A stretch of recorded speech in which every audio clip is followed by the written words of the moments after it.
Welcome back to my video series on patching the Doepfer polymodular system. So layer number 2 is all built into the second row of this top Mantis case. Again, the oscillator, so we've got one of the Doepfer quad oscillators, provides all the sounds. The pitch control of that oscillator comes from the same Doepfer MIDI to pitch polyphonic interface, and then the outputs of the waveforms from that oscillator head through their own set of 4 crossfaders, so a triple crossfader just like on top, and then I can set whatever fade of different waveforms I would like to hear.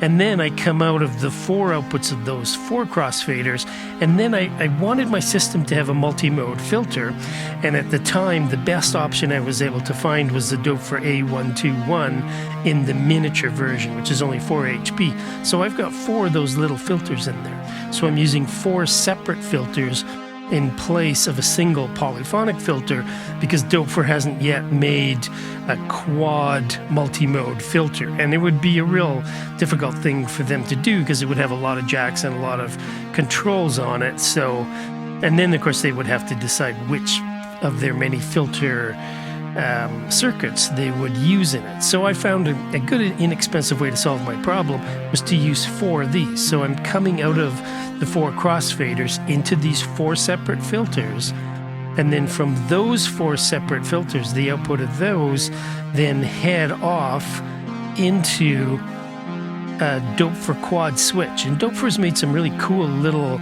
controller modules that are inexpensive to buy, generally passive, and can solve all kinds of little patching problems like this. So it's a real mess of cables here because I've got 4 inputs coming to these filters in terms of the audio ins, and then I've got 16 audio outs all packed in here because there's 4 outputs for each of these filters: low pass, high pass, notch, and band pass, and I've got each of those going into one of these 4-way switches. So I just use some little signage here that tells me where to put those switches, and then I get the output that I want, you know, whichever of the filter modes it is that I want, and then it is the output, audio outs of those switches that head off to the other side of the crossfader, and then the crossfader control on the controller panel then lets me blend in this top channel of oscillator and filter and this bottom channel of oscillators and filters.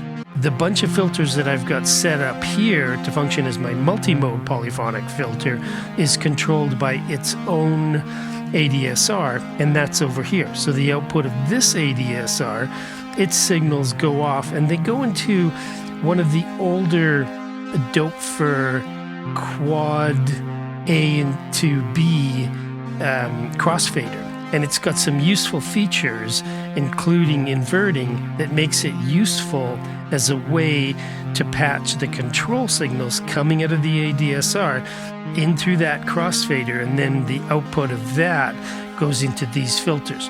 And that crossfader lets me choose between the ADSR in its positive inversion, ADSR in its negative inversion, and then there's little switches that let me also bring velocity in, so that if these knobs are straight up, I can be sending velocity directly to the filter. So I can actually crossfade between inverted or non-inverted envelope and positive velocity to control the cutoff of those filters. And then again, there's a number of faders that I've patched to control these filters. So for example, I have one fader that controls the cutoff of all 4 of these, simply with a voltage passing through the fader to a bunch of mults. Then I've got another fader that controls the resonance, because these filters have voltage controlled resonance, so I've got resonance for all 4 of them. So I'm bringing that up now. And you can hear that the envelope is controlling those.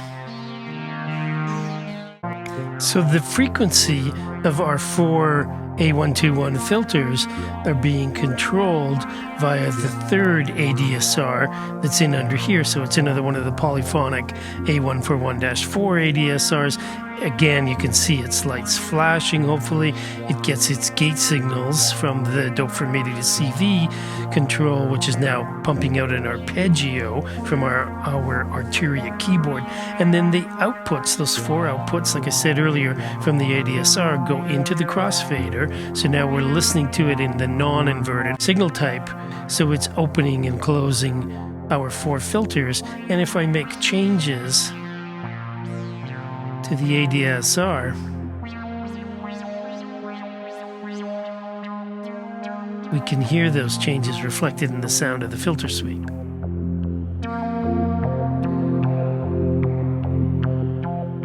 And then, like I was saying, I've got some faders that control some of the functions of that filter. Like, for example, its offset frequency. So I'm opening it up now. Now I'm closing it back down.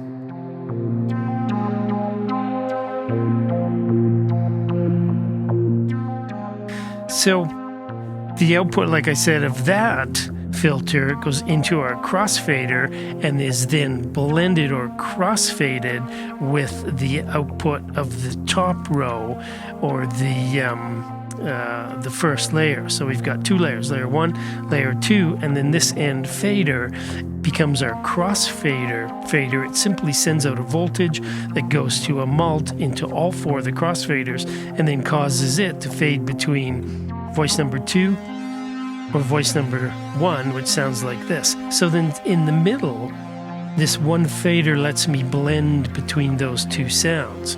And a real easy way to get a sense of what that's like is if I reach over here, I can pop oscillator 1 simply with this one switch into a higher octave. So this becomes oscillator number 1 in the higher octave, and this is oscillator number 2 through filter 2 in the lower octave, and then I can morph between them. And I've even experimented a year ago with using an envelope to do this crossfade. So I had polyphonic crossfading set up so each individual voice would crossfade between 2 of these voices. But I've gone back to now simply just using a fader, as I find manually being able to move that fader is very, very useful. So now we're listening to all 8 oscillators in 2 sets.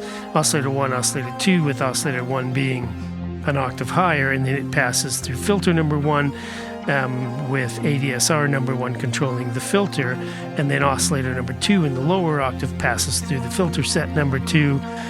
It has its own ADSR controlling its sweeps, and then there are all those voices, so that's 8 separate voices, go into the crossfaders, and then the output from that crossfader goes into a octal VCA. So this is the main VCA that controls the shape of the sound on its way out. So of course it's very important. The Doepfer A132-8 is actually 8 VCAs because it's 2 stacks of 4 VCAs. The top stack is for velocity, that's what these red cables are. And then the bottom stack is for an ADSR that I've got patched in just to control this final VCA, and then the output, the 4 outputs of that VCA head off into their own stereo mixer, so I can set the level of each voice and the panning of each voice. Here I've got them all panned to center and at the same level. The output of that stereo mixer in stereo heads all the way down here into my new A121S stereo multimode VCF, and you can check out my series that I did explaining the functions and some of the features and benefits of that filter. Because it's a stereo filter and because it has a morphing capability to it, it occurred to me that it would be a great way to add shaping and phasing and end-of-chain filtering to the whole stereo voice. So that's what I'm using it for. Then the output of it comes all the way back up here and passes through the happy nerding skinny version of his incredible FX8. And you can see I've added Doepfer knobs to mine just to give it that Doepfer look. But that gives me a whole suite of customizable effects, and I've generally got things like chorus and reverbs in here that one might use on an instrument like this. Please consider joining my Patreon to help me make more modular music and continue to make more videos. Please like and subscribe. I can always use some more subscribers. Happy patching to everybody out there, and we'll see you next time.